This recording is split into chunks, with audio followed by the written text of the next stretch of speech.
Hello, you're watching Economic Stories, and I'm your narrator. Don't forget to leave a like and hit subscribe if you enjoy the video. Let's get started.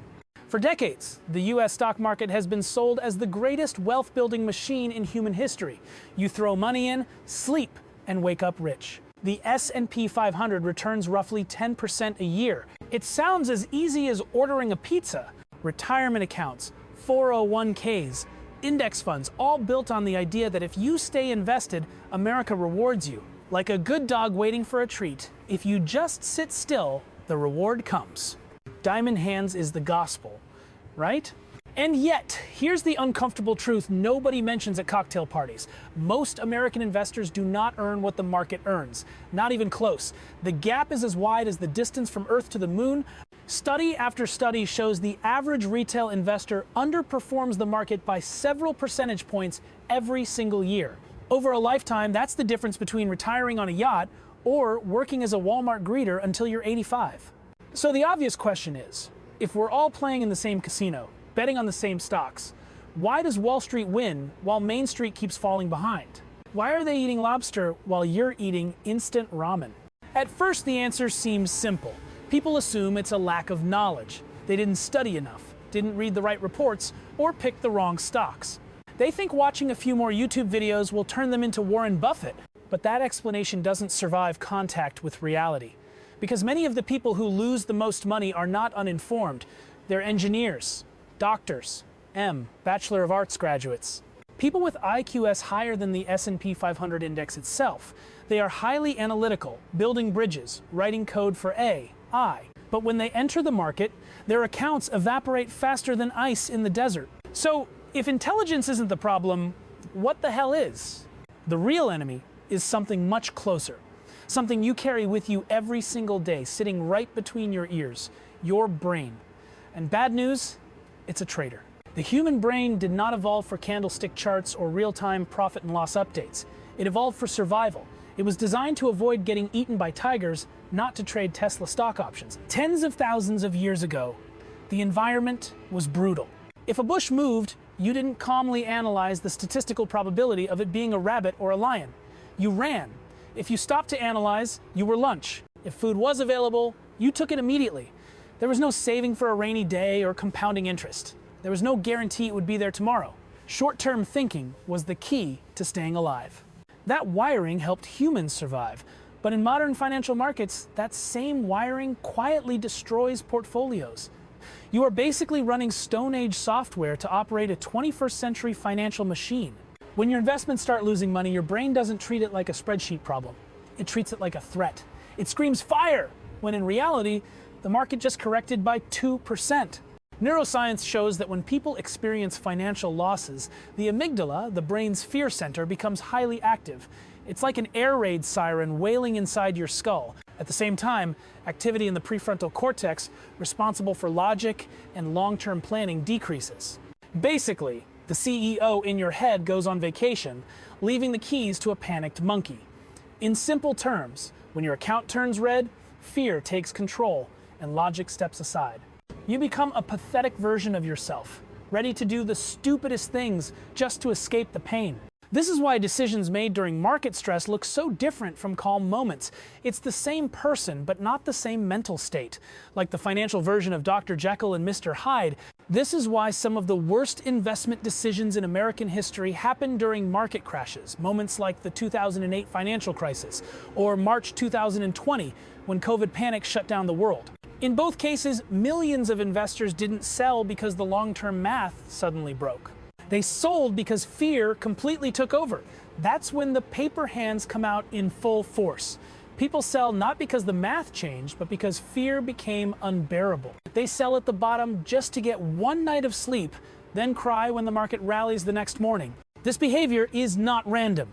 It follows a pattern called prospect theory, developed by Nobel winner Daniel Kahneman, who proved that we are incredibly irrational creatures. It shows that humans experience losses far more intensely than gains. Losing $1 hurts roughly twice as much as gaining $1 feels good. Pain is king. This single asymmetry explains an enormous amount of investor behavior. It explains why you end up bag-holding garbage stocks forever, praying for a miracle.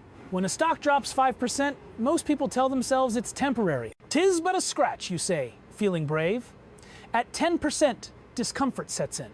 You start checking your phone every 5 minutes instead of every hour. At 20%, selling feels impossible because selling makes the pain real. Selling is admitting, "I was wrong, I am a loser," and your ego hates that. Instead, investors start waiting. They wait for the stock to come back. They wait to break even. They become involuntary long-term investors. They wait not because it's logical, but because realizing a loss feels like admitting failure. This is how small losses quietly become catastrophic, dragging your entire net worth to the bottom of the ocean. And here's the cruel irony. While investors refuse to cut losses, they do the exact opposite when they're winning. They seem to hate big wins. This is known as the disposition effect. It sounds scientific, but it's really just a fancy way of saying you're a coward when you see green. When a stock rises, even modestly, anxiety appears. What if it goes back down? What if I lose this gain? You shake like a chihuahua in winter. So profits get taken early. The emotional relief of locking in a win feels good even if it destroys long-term returns. You sell your Apple stock to buy a McDonald's Happy Meal. Empirical studies using real US brokerage data show this clearly. American investors are far more likely to sell winning stocks than losing ones. They dump the stars to keep the losers. In other words, people systematically do the one thing markets punish most. They cut winners short and let losers run. It's like tending a garden by pulling out flowers and watering weeds. Now, many people ask a reasonable question. If humans are wired this way, why do institutions seem to do so much better? Are hedge funds just smarter? Not really. They're different because they don't rely on emotion-based decision-making. They hire robots to do it. Modern US markets are dominated by rule-based systems, algorithms, quantitative strategies, automated risk controls, a matrix of numbers that doesn't know what fear is. These systems don't panic, they don't hope, they don't feel relief or regret. They buy and sell based on predefined rules. They are as cold as your ex. When prices fall and retail investors panic sell, algorithms often become buyers. When prices surge and you are FOMOing hard, algorithms sell right into your face. This isn't manipulation, it's structure. Markets reward consistency and punish emotional variability. Machines are consistent. Humans, we are hot messes. And the environment most American investors operate in makes this worse. Trading apps are designed to stimulate emotion. Bright colors, live updates, notifications, confetti exploding when you deposit money. Social media adds fuel.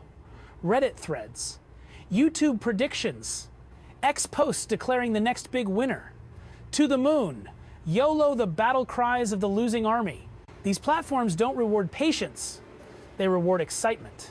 The more often you check prices, the more emotional decisions you make.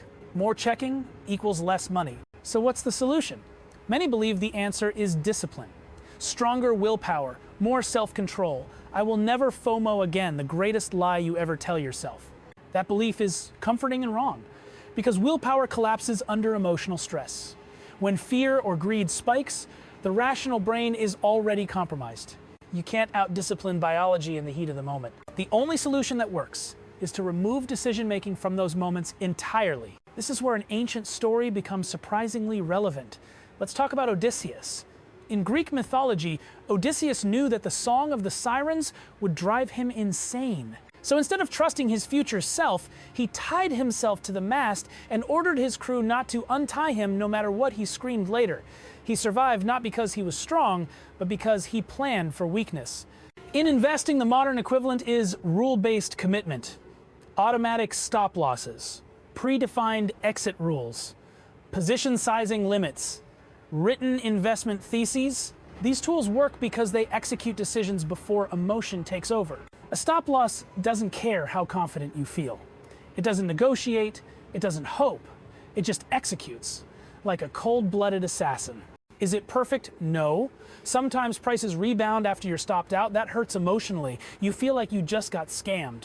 But over dozens or hundreds of trades, avoiding large losses matters far more than capturing every rebound. Better to have a scratch than to lose an arm.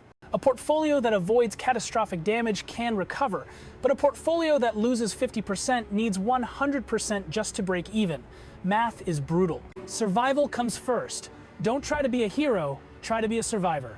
Another critical tool most retail investors ignore is documentation. Institutions document everything. Retail investors document almost nothing except their login passwords.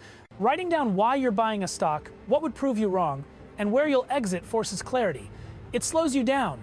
It introduces friction between impulse and action. That friction saves money. It's like a condom for your bank account, protecting you from bad decisions. Even better, exposing your reasoning to criticism, whether from another person or even an AI, helps break confirmation bias. It forces you to confront risks you'd rather ignore. None of this feels exciting. None of it goes viral. Writing a trading journal isn't as sexy as flexing a 1,000% gain, but it works. Bitter medicine cures the disease. And that leads to the final truth most people don't want to hear. The stock market is not a game of who makes the most money the fastest. It's a game of who stays in the game the longest. It's a marathon, not a 100-meter dash. The market doesn't reward bravery. It doesn't reward confidence. The financial graveyard is full of brave people who went all in. It rewards survival. The investors who quietly protect capital, control risk, and avoid emotional extremes are the ones still standing decades later. They are boringly rich. So ask yourself this honestly. Are you investing based on rules or feelings?